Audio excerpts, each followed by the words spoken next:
ክቡራት እንደ እግዚአብሔር ኣብ ዓርቢ ስቕለት ውሽጢ ኮይና ኣብ ዓርቢ ስቕለት ውሽጢ ዝፍፀሙ ስርዓታት ብዓይንና እንሪኦም ዝድህሰሱ ነገራት ብእዝንና እንሰምዖም ዝድመፁ ዝተፈላለየ ቋንቋ ልሳን ዘለዎም ቃላት ንርኢ ኢና ኣብኣቶም መሰረት ጌርና ንእሽተይ መብርሂ ንምሃብ እዩ ሕዚ ድማ መፂና ዘለና እሞ ከምቲ ዝፍለጥ ሰሙነ ሕማማት ኣብ ናይ 5500 ዘመነ ፍዳ ዘመነ መከራ ዘሎ ስቃይ ብፍላይ ብነብሲ ብኣካለ ነብሲ ኣብ ሲኦል ዝነበሩ ወለድና ዝበፅሖም ዝነበረ መከራ ጥቕልል ኣቢልካ ንምግላፅ ዘመነ ፍዳ ዘመነ መከራ ተባሂሉ ዝፍለጥና ንሱ እዘን 5-6 መዓልትታት እዚአን ነስታውሰለን ሳምንቲ እየን ካብኡ ሰኒ ሰሉስ ረቡዕ ሓደ ናይ ባዕሉ ዝኽኣለ ስርዓት ኣለዎ ብፀሎት ብስግደት ብንባባት ብትምህርቲ ኢና ነሕልፎ ኣብ ሓሙስ ምስ በፃሕና ሓሙስ ደሞ ካብተን ሓለፋ ሳምንት ሓለፋ ዕለታት ፍልይ ብዝበለ መልክዑ ስርዓተ ፀሎት ኣሎ ስርዓተ እማሪ ኣሎ ስርዓተ ምልዋጥ ኣሎ ስርዓተ ፈትቶ ኣሎ ስርዓተ ቅዳሴ ኣሎ ምስጢረ ቁርባን ብዓብዩ ዝፍፀም እዩ ከምኡ እውን ፀሎተ ኪዳን ኣሎ ኣብዞም 4 መዓልትታት ዘይንረኽቦ ኣብ ሓሙስ ጥራሕ ፀሎተ ኪዳን ብዜማ ብስርዓት ቅዱስ እግዚአብሔር ቅዱስ ሃያል ተባሂሉ ዝበፅሕ ኣገልግሎት ኣለና ስርዓተ ህፅበተ እግሪ እውን ኣለና ስለዚ ሓሙስ ካብተን ብቅድሚአን ዘለዋ 3 መዓልትታት ፍልይ ዝበለት እያ ናብ ዓርቢ እንትንመፅእ ደሞ ናይ ባዕሉ ዝኾነ ካብ ዘይምኡ ጀሚሩ ካብ ኣገልግሎት ኣዋህብኡ ጀሚሩ ዝተፈለየ ስርዓትን ከይድን ኣለዎ ካብ ዜማ ሰኒን ሰሉስን መብዛሕትኡ ብግእዝ እዩ ዝዝየም ረቡዕን ሓሙስን ብኣራራይ እዩ ዜማ ዝበፅሕ ብኣብዝሓ ማለት እዩ ዓርቢ ግን ሙሉእ ብሙሉእ ብእዝሊ እዩ ኩለመንኡ መስባኩ ይኹን እዞም ሽርያላይ ሰንብሎም ይኹን እዞም ለከ ይደልው ለከ ኣቡነ ዘበሰማያት ብዜማ እናተባህለ ዝዝየም ይኹን ኩለመንኡ ካብ ዓርቢ ብዝተፈለየ መልክዕ እዝሊ ዜማ እዩ ዝዝየም እዝሊ ምክንያቱ ካብቶም ናይ ያሬድ ዜማታት ግእዝ እዝል ኣራራይ ዝበሃሉ ግእዝ ናይ እግዚአብሔር ኣብ ምሳሌ እዩ ኣራራይ ናይ መንፈስ ቅዱስ ምሳሌ እዩ እዝሊ ናይ እግዚአብሔር ወልድ ምሳሌ እዩ እዛ ዕለተ ዓርቢ ደሞ እግዚአብሔር ወልድ ዝተፈለየ መልክዑ ቤዛ ህዝቢ ኮይኑላ ዝወዓለ መዓልቲ እግዚአብሔር ወልድ መዓልቲ ድሕነት ዝድሕናላ መዓልቲ ብምዃና ናብ እዝሊ ተቐይሩ ብእዝሊ እዩ እናተዜመ ዝውዕል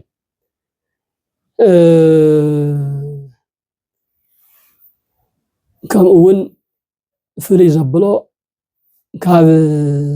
ሰኒ እስካብ ሓሙስ ዘለው ዕለታት ኣብ በብሰዓቱ ሰዓት 12 ናይ ነግህ ማለት እዩ ሰዓት 3 ሰዓት 6 ሰዓት 9 ሰዓት 11 ናይ ለይቲ እውን ብተመሳሳሊ በብሰዓቱ ወንጌል ይንበብ እዩ ሓደ ወንጌል እዩ ዝንበብ ኣብ ዓርቢ ዕለተ ዓርቢ ግን ኣብ ሓደ ሰዓት 4 ወንጌል እዩ ዝንበብ ኣብ ሓደ ሰዓት 4 ወንጌል ይንበብ ኣብ ናይ ነገር 4 ወንጌል ኣሎ ማቴዎስን ማርቆስን ሉቃስን ዮሃንስን እዮም ዝንበቡ ኣብ 3 ሰዓት እውን ከምኡ ኣብ 6 ሰዓት እውን ከምኡ ኣብ 9 እውን ከምኡ ኣብ ናይ 11 እውን ከምኡ ይቕፅል ማለት እዩ ስለዚ ብጣዕሚ ዝለዓለ ዝኸበደ ኣገልግሎት እዩ ዘለዎ ናይ ዓርቢ ኣገልግሎት ምንባባት እውን ብጣዕሚ ኣዝዮም ሰፋሕትን ነዋሕትን እዮም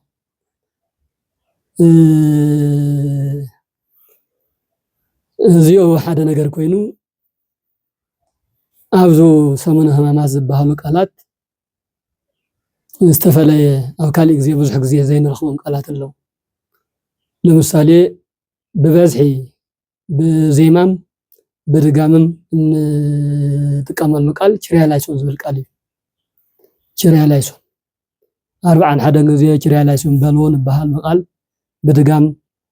ኪርያላይሶን ኪርያላይሶን ኪርያላይሶን ኪርያላይሶን ኪርያላይሶን ኪርያላይሶን ኪርያላይሶን ኪርያላይሶን ኪርያላይሶን ኪርያላይሶን ኪርያላይሶን ኪርያላይሶን እናበልና መጻውዕትና ቁጥሪ ከይንጋገ ቆፂርና መድገምያ ዘለዎ ብመድገሚኡ ኪርያላይሶን እናበለ ይደግም መድገምያ ዘይብሉ ብዘን አጻብዕት ኢዱና ቆፀረ 41 ግዜ ኪርያላይሶን ንብል በዜማ ድማ እናሰገድካ ኪርያላይሶን እናበልካ እናሰገድካ ኪርያላይሶን እናበልካ ትጽልዮ ጸሎት ኣሎ። እዚ ቃል እዚ ግዕዝም አማርኛም ትግርኛም አይኮነን። ቃሉ ናይ ግሪክ ቃል እዩ። ካብ ግሪክ ዝተወሰደ ቃል እዩ። ትርጉሙ ግን እግዚኦ መሐረነ ማለት እዩ። እግዚኦ መሐረነ እግዚኦ መሐረነ በግዕዙ ናብ ትግርኛ እንተበለውልና ኦ ጎይታ መሐረና ማለት እዩ። ስለዚ ደጋጊምና እቲ ናይ ክርስቶስ ምሕረት ንምርካብ ኪርያላይሶን ሕዝቡን ኪርያላይሶን ሕዝቡን ኪርያላይሶን እግዚኦ መሐረና እግዚኦ መሐረና እግዚኦ መሐረና እናበልና ኢና ንውዕል ዳርጋ ሙሉእ መዓልቲ ማለት እዩ። ከምኡውን ናይን ዝብል እብኖዲ ናይን ታኦስ ናይን ማስያስ ናይን ትስውጣ ናይን እናበልና ንጽውዖም ቃላት እውን ኣለዉ። ናይን ትብል በዕላ ቃሉ ናይ ቅብጥ ቃል ከም ዝኾነ እዩ ዝንገር። ትርጉሙ ግን አምላክ ማለት እዩ። አምላክ ማለት እዩ። ስለዚ እብኖዲ ናይን እንተኢልና እብኖዲ አምላክ ማለት እዩ። ናይን ግን መሐረና ማለት እዩ። ይቅርታ እብኖዲ ናይን እንተኢልና አምላክ መሐረና ከም ማለት እዩ። ታኦስ ዝብል ቃል ያው ናይ ግሪክ ቃል እዩ። እግዚኦ ዝብል እዩ ዝውክል። ታኦስ ናይን እንተኢልና እግዚኦ መሐረና ከም ማለት እዩ። ማስያስ ዝብል ቃል እውን እዚኳ በበዝሒ ካሊእ ግዜ እውን ንጥቀመሉ ኢና። ቃሉ ልሳኑ ናይ ግሪክ ናይ ዕብራይስጥ ልሳን እዩ። ትርጉሙ መሲህ ማለት እዩ። መሲህ ማለት ዝተቐብአ ቅቡእ ከም ማለት እዩ። እዚ እርግጥ ሰፊሕ ትንታኔ ሰፊሕ ሓተታ እዩ ዘለዎ፣ ግን ክርስቶስ መሲህ ተባሂሉ ዝግለጽ ምንም እንኳ ከም ነገደ ይሁዳ ከም ነገደ ሌዊ ዝኾነ ቀባእ ኣካል ዝቐብኦ ዝኾነ ቅብኣት ተደሊሉ ተቐቢኡ ዝነገሰ ተቐቢኡ ነብይ ዝኾነ እንተይኮነ በባህሪኡ ቅቡእ በባህሪኡ መሲህ በባህሪኡ ንጉስ በባህሪኡ ነብይ ዝኾነ አምላክ ከም ማለት እዩ። አይሁዳውያን ብኣብ ዕብራይስጥ ቋንቋ መሲህ ክመጽእ እናበሉ ይጽበዩ ከም ዝነበሩ በብዙሕ መልክዑ ዝግለጽ ታሪኽ ኣሎ። መሲህ ክመጽእ እዩ እንትብሉ ንጉስ ዝተቐብአ ንጉስ ቅብኣ መንግስቲ ዝተቐብአ ንጉስ ክመጽእ እዩ፣ ንኣና ካብ ሮማውያን ቅኝ ግዛት ነፃ ከውፅአና እዩ እናበሉ ዝጽበይዎን ዝምነይዎን ዝነበሩ መሲህ ክርስቶስ እዩ። ስለዚ ክርስቶስ መሲህ ተባሂሉ ብኻሊእ ስም ይጽዋዕ እዩ ማለት እዩ። መሲህና ማስያስ ናይ እንተልና መሲህ ክርስቶስ አድሕነና ማለት እዩ። ተስቦጣ ዝብል ቃል እውን ንጥቀም ኢና። ተስቦጣ ቃሉ ናይ ግሪክ ቃል እዩ። ግዕዝ ቃሉ ሄር እግዚእ ማለት እዩ። የዋህ ጎይታ ርህሩህ ጎይታ ማለት እዩ። ስለዚ ተስቦጣ ናይ እንተልና ርህሩህ ጎይታ ኢኻ እሞ መሐረና በርህራህ ኢኻ ርህርህልና ከም ማለት እዩ ዝትርጎም ማለት እዩ። ካብኡ ብፍላይ ኣብ 6 ሰዓት ናይ 6 ሰዓት አገልግሎት ጽንሃ ኣብ ገመድ ተወጢሩ ተሰቂሉ ዕጣን ከርቤ ተገይርሉ ሰለስተ ቀሳውስት እናተባረዩ በብተራ ገፎም እግዚኦ ለለ ይገፍኡኒ ጽዋኦም እግዚኦ ለለ ይጸብኡኒ እናበሉ ዝጽልይዎ ጸሎት ኣሎ። ከምኡ እውን ዲያቆኑ ብንባብ ማሕዘኒ ወርድ ንባብ ብዝበሃል መሕዘኒ ብዙኾነ ሓዘን ክስምዓካ ብዝኽእል ድምፀ ቅላፀ ዘለዎ ንባብ ዘንበሉ ታሪክ ኣሎ ስለዚ ነቶም ገፋዕቲ ኣብ ልዕሊ ደቂ ሰባት ግፍዕ ዘብፅሑ ዝነበሩ ኣይሁዳውያን እንተይኮነስ ኣብ ኣይሁዳውያን ሓዲሮም ዝገፍዑ ዝነበሩ ኣጋንንትን ሰራዊት ኣጋንንትን ዝግፍዕሉ ዝባረርሉ ደቂ ኣዳም ነፃ ዝወፅሉ ግዜ ከም ዝበፅሐ ዘመላኽት ንጥቀም ኢና ካብ 6 ሰዓት ናብ 9 እንትንበፅሕ ደሞ ኣምነስቲቲ ዝበሃል ቋንቋ ተጠቒሞም ወለድና ጸሊም ነገር ተሸፊኖም ሓሙሽተ ኮይኖም ውሽጢ መጋረጃ ውሽጢ ከምዚ ኢሎም ኮፍ ኢሎም ዝጽልይዎ ጸሎት ብዓብይ ዜማ ዘዚምዎ ዜማ ህዝቡ እውን ኣብዚ ዘለዎ ኮፍ ኢሉ ናይ ሓዘን ምልክት እናርኣየ ተደፊኡ ንሳቶም ኣዚሞም ትውድኡ ንሱ እናተኸ ህዝቡ እውን ተኸቲሉ ዘዚሞ ዜማ ኣሎ ዜማ ንሱ ብሰብ ዜማ ክንሰምዖ ኢና እቲ ትርጉሙ ግን ኣምነስቲቲ ሞኬርያ አንቲፋሲልያሱ ዝብል ቋንቋ እዮም ዝጥቀሙ ነዊሕ ዜማ እዩ ዘለዎ ቃሉ ናይ ቅብጥ ቃል ከም ዝኾነ እዩ ተዘጊቡ ዘሎ ትርጉሙ ተዘከረና እዚኦ በውስተ መንግስት ከማለት እዩ ኣምነስቲቲ ሞኬርያ አንቲፋሲልያሱ ኣምነስቲቲ ሞአግያ አንቲፋሲልያሱ ኣምነስቲቲ ሞዳሶጣ አንቲፋሲልያሱ ዝብሉ ሰለስተ ግዜ ተደጋጊሞም ዝነገሩ ቃላት እዮምና ታናይ መጀመርያ ኣምነስቲቲ ሞኬርያ አንቲፋሲልያሱ ትብል ትርጉማ ናብ ግዝ እንትትመጽእ ተዘከረና እግዚኦ ተዘከረና እግዚኦ በውስተ መንግስትከ ወጎይታ በመንግስትካ ዘከረና ዝብል ትርጉም ኢና ንረክብ ስለዚ ንጉስ ክርስቶስ ንኣና ክብል ተሰቀለ ንኣና ክብል መከራ ዝተቀበለ ንጉስ ክርስቶስ ለዓለማዊ ንጉስ በባህሪኡ ንጉስ እዩ እሞ ኣብቲ ናይ ዘለዓለም መንግስቱ ኣብ መንግስቲ ሰማያት ንኽንብረና ንኽዝክረና ንጸሎትና ንኽሰምዓና ተደፊእና ተንበርኪኽና እናበኸና ኣምነስቲቲ ሞኬርያ አንቲፋሲልያሱ እግዚኦ ተዘከረና በውስተ መንግስትከ እናበልና ንጽልዮ ጸሎት እዩ ማለት እዩ እቲ ካልኣይ ኣምነስቲቲ ሞአግያ አንቲፋሲልያሱ ዝብል እዩ ያው ተመሳሳሊ ናይ ቅብጥ ልሳን ምዃኑ እዩ ዝፍለጥ ትርጉሙ ግን ኣምነስቲቲ ማለት ተዘከረና ሞአግያ ማለት ቅዱስ አንቲፋሲልያሱ ማለት በውስተ መንግስትከ ስለዚ ብድምር ተዘከረና ቅዱስ በውስተ መንግስትከ ቅዱስ ባህርያዊ ቅድስና ዘለካ ኣምላኽና ኣብ መንግስትኻ ዘክረና ማለት እዩ እቲ ሳልሳይ ኣምነስቲቲ ሞዳሶጣ አንቲፋሲልያሱ እዩ ትርጉሙ ተዘከረና እግዚአ ኩሉ ኣምነስቲቲ ማለት ተዘከረና ማለት እዩ ሞዳሶጣ ማለት እግዚአ ኩሉ ናይ ኩሉ ጎይታ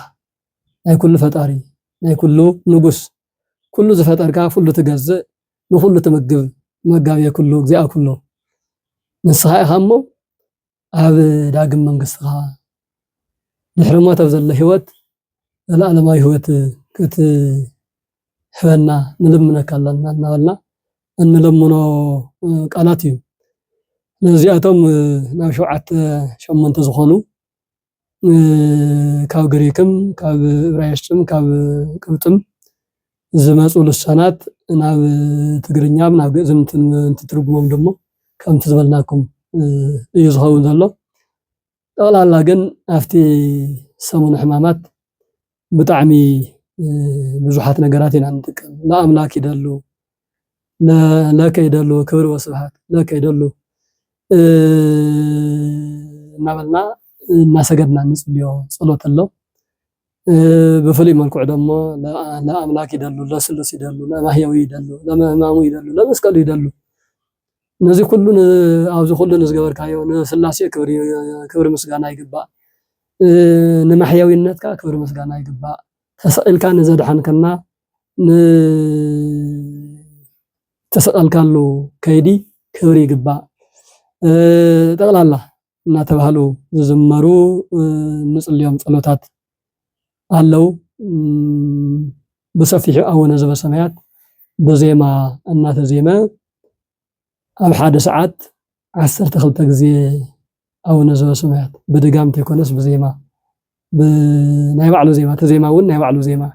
ከምቲ ኩሉ ግዜ ነዚሞ ኣብ ዘወትር ዝየም ዜማ እንተይኮነስ አቡነ ዘበሰማያት ይትቀደስ ስምከ እናበለ ናይ ግእዝ ዜማ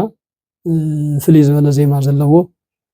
አቦና ኣብ ሰማይ ትነብር አቦና ስምካ ይቀደስ መንግስትኻ ትምጻእ ፍቅርኻ መንግስትኻ ኣብ ሰማይ ከም ዝኾነ እዚ እውን ይገለጽ እናበልና ንጽልዮ ጸሎት ዘካተተ እዩ ናይ ሕማማት ጸሎትና እዚኦም ኩሎም ንድሕነትና እንገብሮም ስለ ዝኾኑ ብጥንቃቄ ፈሊጥናዮም ተረዲእናዮም ፈሊጥና ምፍላጥ ምርዳእ ጥራሕ እንተይኮነስ ተግባራዊ ህይወት ብዘለዎ መልክዕ ይሰግደለውና እና ጥራሕ እንተይኮንና ክንሰግድ ዘለናስ ክንሰግድ ከም ዝግበአና ተረዲእና ይጽልየለውና እና ጥራሕ እንተይኮንና ክንጽሊ ዘለናስ ጸሎት ከም ዝጠቅም አሚንና እዞም ቃላት እዚኣቶም ይበሃለለው እናበልና ጥራሕ እንተይኮንናስ ፈሊጥናዮም ተረዲእናዮም መሓረና እናበልና ክንጽሊ ከም ዝግበአና እዩ እቲ ናይ መጨረሻ መተሓሳሰቢ ክንገብሮ ንኽእልና ናይ ዕለተ ዓርቢ ሰሙን ሕማማት ዘለዎ አገልግሎታት ብምሉእ ዋላ እንተይኮነ ብውሱን መልክዑ እዚኦም እዮም ዝመስሉ ወስብሐት ለእግዚአብሔር ወለወላዲቱ ድንግል ወለመስቀሉ ክቡር